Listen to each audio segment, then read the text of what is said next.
Bien, ¿cómo les va, mis queridos alumnos? Aquí estamos nuevamente tratando de compartir una clase con ustedes. Así que, bueno, nos vamos a disponer a escuchar un poquito de filosofía y a seguir avanzando en esta cuestión de las disciplinas filosóficas.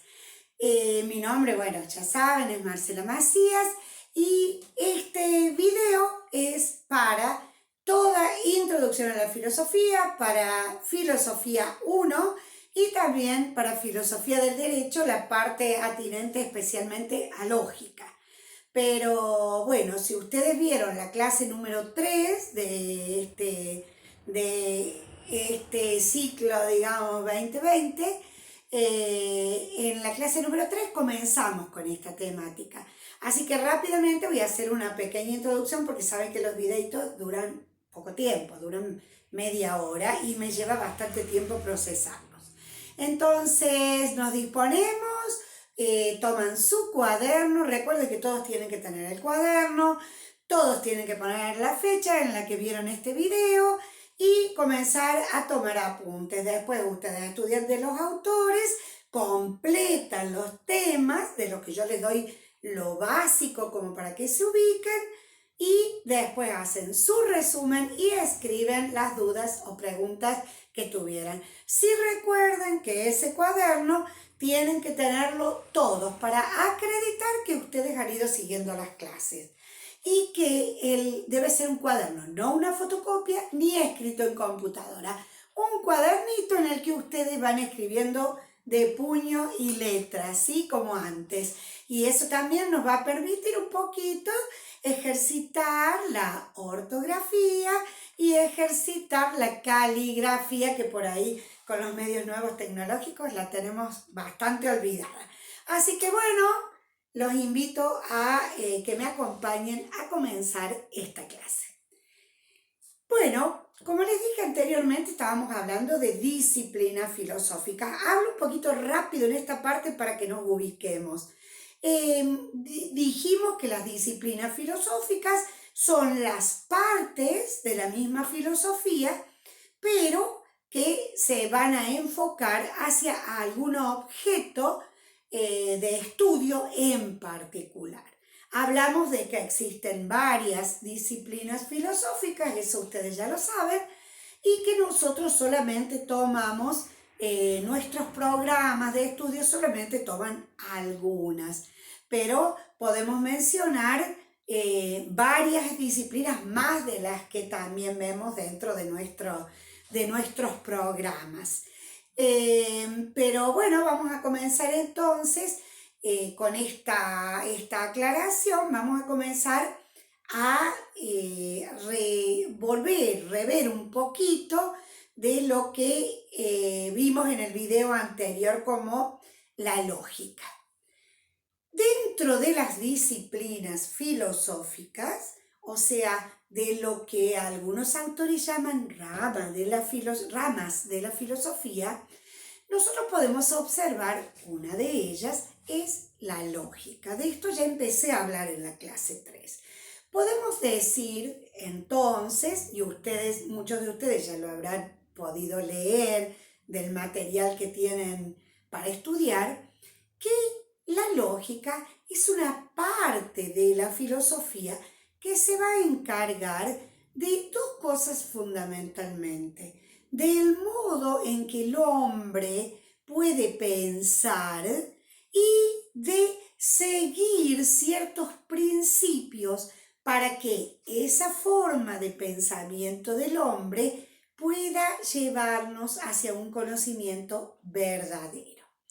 Nosotros habíamos hablado allá en la clase 1 el tema de si la filosofía era o no era una ciencia. Entonces vamos atando los nudos para ver cómo estamos relacionando estas cuestiones de las que vamos hablando. Dijimos en aquel momento que la filosofía era ciencia porque tenía objeto y método. ¿Se acuerdan? Bueno, no voy a usar mucho tiempo para esto, solo así les puntualizo. Y que nosotros nos enrolábamos detrás de de la idea de Jacques Maritain, que dice que sí, que la filosofía es ciencia porque tiene objeto y método. Dentro del objeto distinguíamos el objeto material y el objeto formal. Y en esa parte que vimos de la diferenciación o la semejanza para saber si era o no ciencia la filosofía, pudimos observar que estábamos partiendo de una idea de ciencia, de la idea de qué son las ciencias.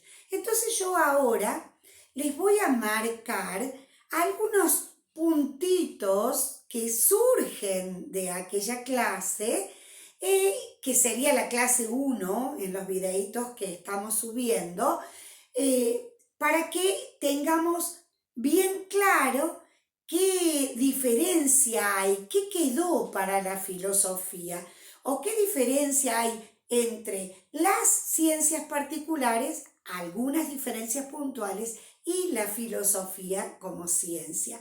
Entonces les voy a mencionar algunos. El objeto material de la filosofía y el objeto material de algunas ciencias puede coincidir, pero nunca en su totalidad. ¿Por qué? Porque vimos que el objeto material de la filosofía es todo. En cambio, de las ciencias particulares tienen su objeto particular. Otra diferencia es el científico de las ciencias particulares va de lo visible a lo visible, va de lo observable a lo observable. Una característica fundamental es que las ciencias lo que buscan son criterios de verdad absolutamente probados. Y la filosofía tiene criterios de verdad y busca criterios de verdad, pero nunca puede dar por absolutamente probados dichos criterios, justamente porque la filosofía no tiene respuestas terminadas, acabadas, que nos puedan dar una seguridad total. Vamos a preguntarnos o nos preguntamos acerca de si existe una subordinación de las ciencias a la filosofía o de la filosofía a las ciencias. Y esto ya lo hemos respondido en el sentido de que no hay ciencia particular que pueda estar absolutamente exenta de la filosofía.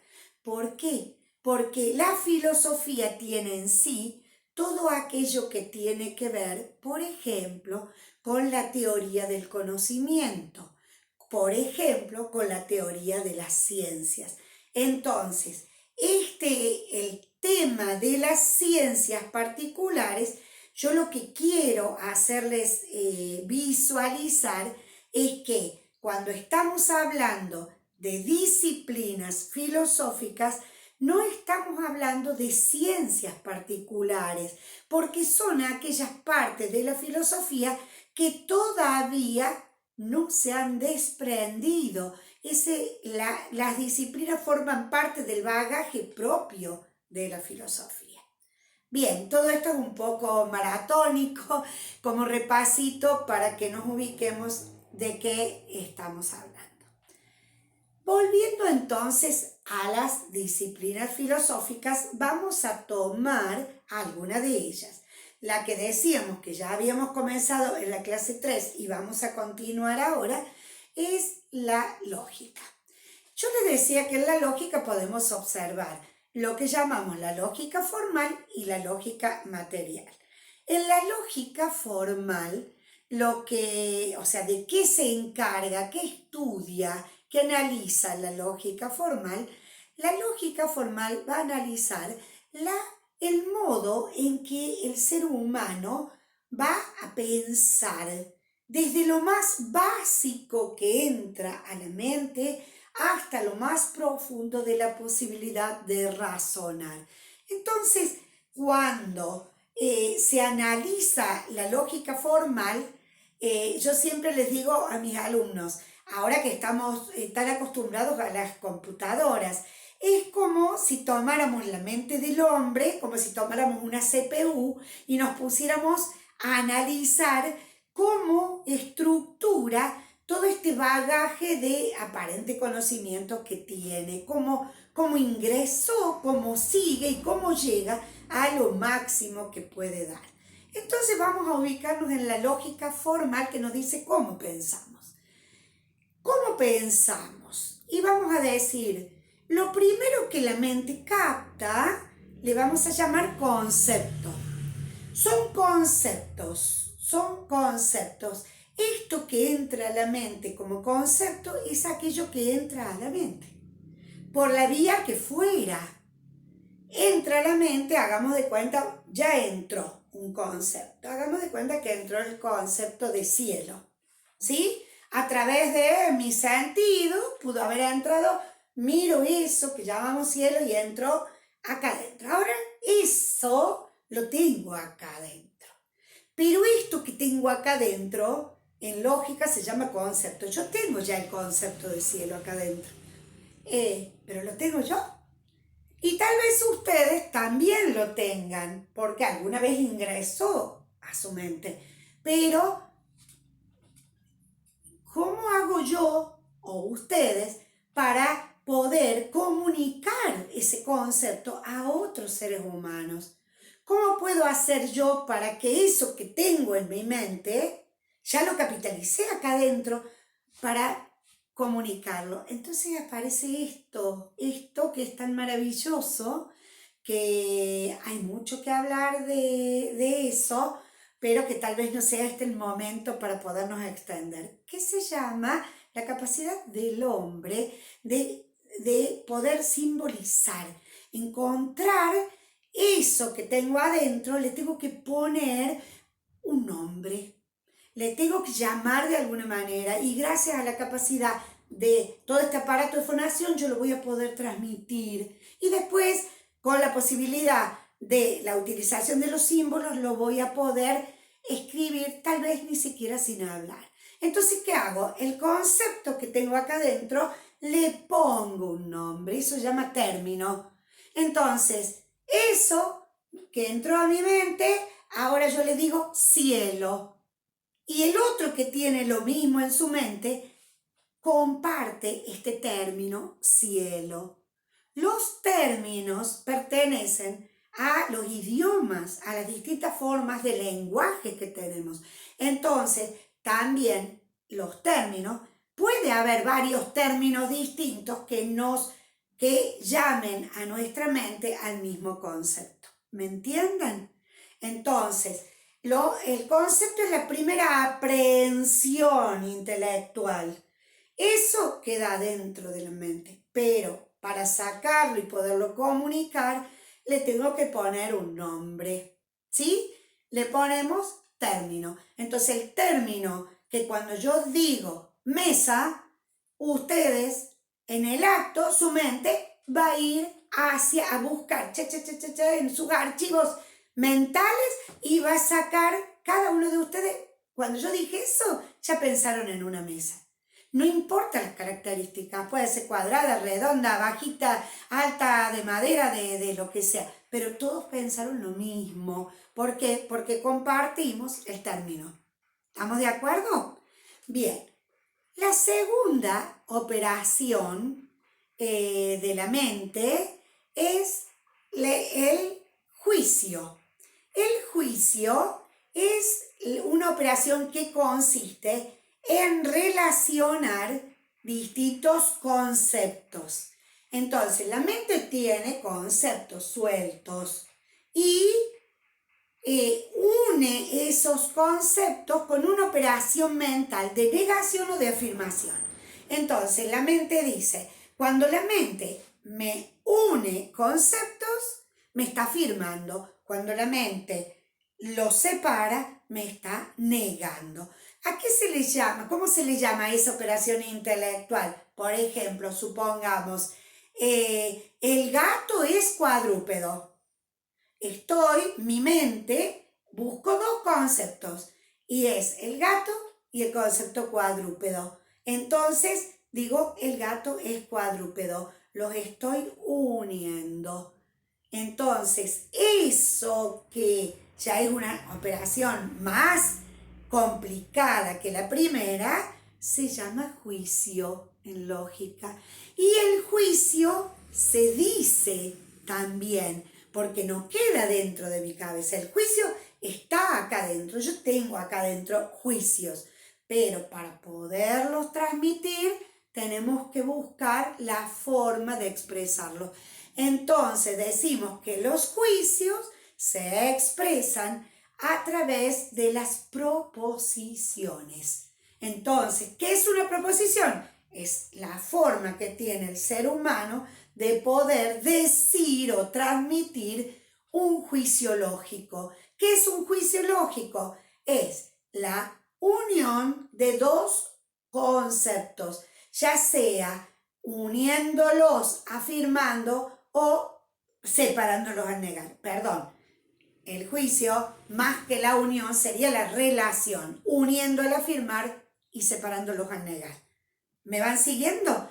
Entonces, la mente no se queda solo con estos conceptos y después juicios, sino que la mente tiene una capacidad fantástica que nos permite justamente lo que decíamos hace un rato, avanzar sobre el conocimiento, avanzar con el razonamiento. Entonces, ¿cómo razona la mente? Y la mente razona, si tratáramos de hacer un esquema, de la siguiente forma. Primero capta conceptos, después arma juicios negativos o positivos. Y esos juicios también los relaciona entre sí y va sacando conclusiones. O sea, de un juicio relacionado con otro juicio, saca un tercer juicio, que es una conclusión. Entonces decimos, esa operación, ¿a dónde está? Esa operación está en la mente también. Es el razonamiento. Pero ese razonamiento, cuando lo expresamos, lo vamos a expresar a través de una figura lógica que se llama silogismo. Entonces, a ver si me entendieron. Esto ustedes tienen material para estudiarlo. El concepto es la primera operación mental, está dentro de mi cabeza.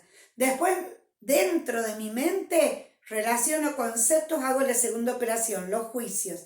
Y después, infinitamente, mientras mi mente siga razonando, hago relaciones de juicios dentro de mi mente y voy elaborando nuevos juicios y voy así avanzando en el conocimiento. Ahora, eso está dentro de la mente. Vamos a decirlo desde lo transmisible. Lo primero que tengo son términos. Los términos, a su vez, forman los juicios. Y los juicios relacionados dan por resultado la relación de juicios, y un juicio de conclusión me va a dar por resultado un esquema lógico que se llama silogismo. Espero haber sido lo más clara que deseo ser. Entonces, la lógica formal, cerrando, es aquella que me va a brindar la posibilidad de este análisis, de cómo estructuro mi pensamiento. Ahora vamos a la lógica material. La lógica material es la parte de la lógica que nosotros ya sabemos que se la considera a la lógica como una disciplina filosófica, por lo tanto todo esto es parte de la filosofía. La lógica material es la parte de la lógica que me va a proveer de una serie de principios que me van a ayudar a llegar a conclusiones verdaderas. La lógica formal me va a llevar, si yo puedo estudiar las formas de razonar, me va a llevar a obtener razonamientos o pensamientos que sean correctos. En cambio, la lógica material apunta a la verdad del pensamiento o del razonamiento que yo utilicé.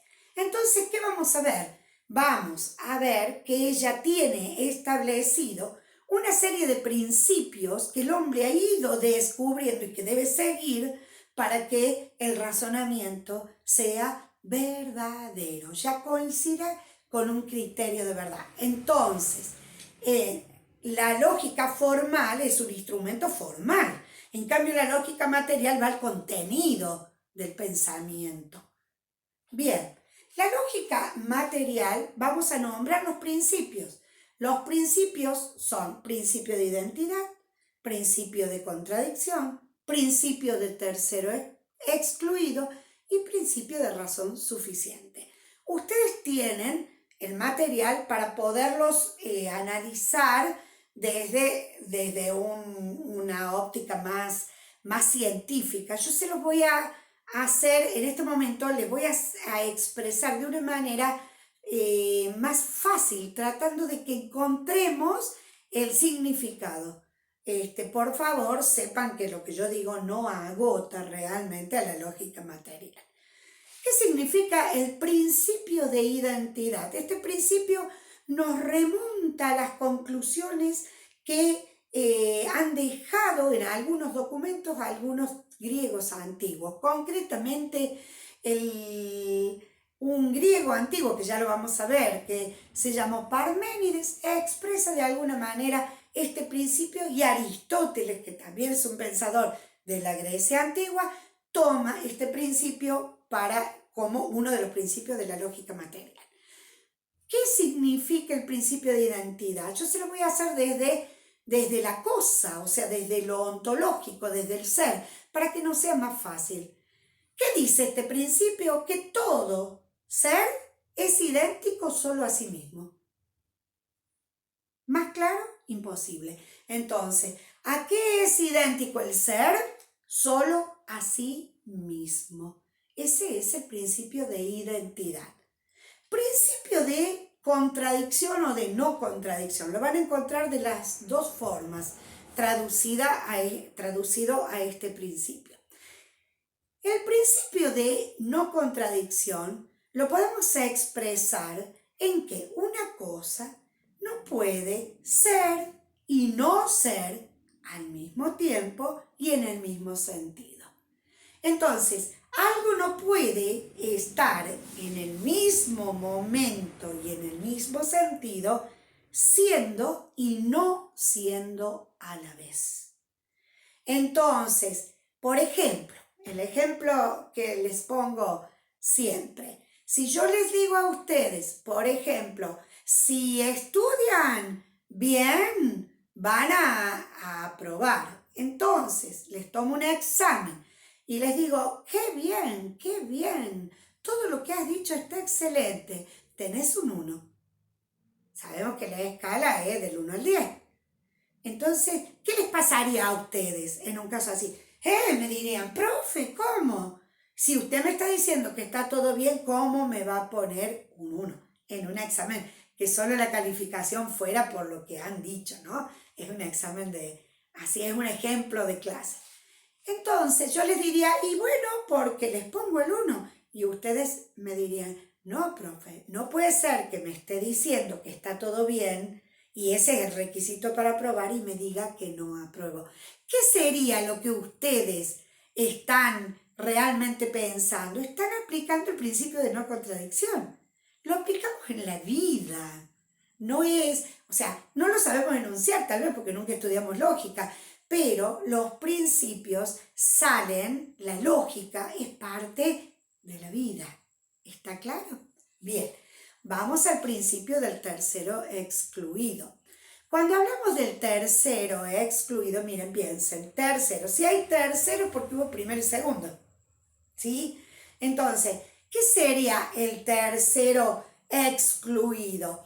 Cuando el primero y el segundo son juicios totales, no puede haber un tercero.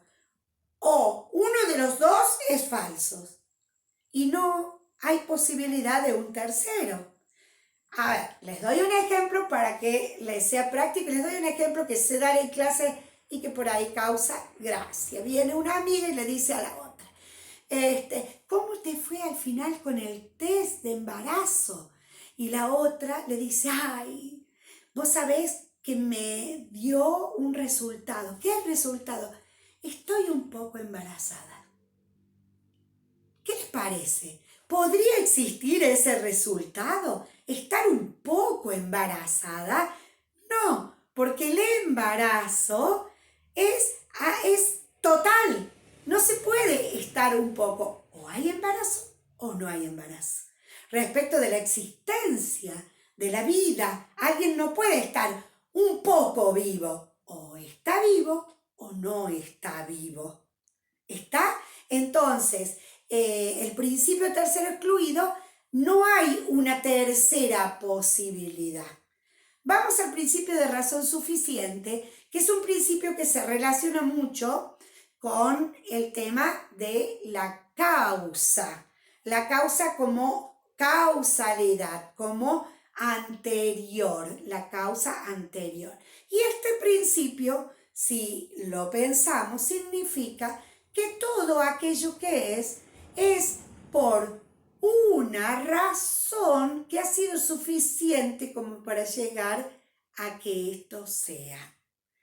Y aquí me voy a detener, pero les voy a dejar para que ustedes ahora estudien los principios lógicos, estudien la lógica formal y la lógica material, porque de acá vamos a sacar conclusiones en la próxima clase, en el próximo videíto, cuando hablemos de metafísica, que es otra de las disciplinas que vamos a visitar en este año y en estos cursos. Así que, bueno, esperando haber sido clara, los dejo entonces con su material para que puedan terminar de, como les digo siempre, miren, cuando yo era joven nosotros decíamos jerga o lenguaje de estudiantes, ¿no? Decíamos, uy, ¿querés ir a alguna? No, no puedo porque estoy tragando. Nosotros creíamos que tragábamos las materias, era leer, leer, leer.